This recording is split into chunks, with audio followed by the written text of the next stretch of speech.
Être ou ne pas être. Être ou ne pas être.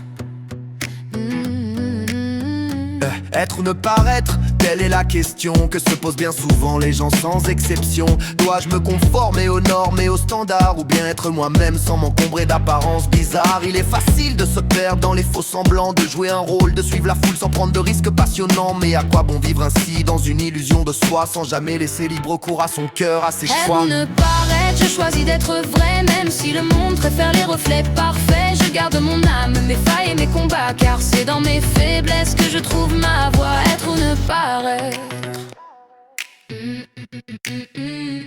Être ou ne paraître, cela peut parfois faire peur, car être authentique peut entraîner des critiques, des malheurs. Mais pour être heureux, il faut oser être vrai et se montrer tel que l'on est.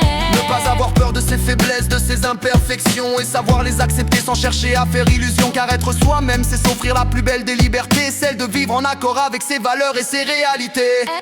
Être ou ne paraître, je fais tomber les masques, marre des filtres et des rêves en plastique. Je me choisis moi, sans artifice ni façade, libre enfin, même si tout le monde me regarde. Alors que l'on soit grand ou petit, fort ou faible, il est important d'être vrai, de s'assumer et de se sentir bien selon nos règles. Car être ou ne paraître, c'est avant tout une question de choix, et le choix le plus sage est toujours celui d'être soi. Être ou ne paraître, c'est la peur ou la lumière entre le miroir et la vérité sincère. je veux briller sans mensonge, sans détour, être moi Simplement chaque jour.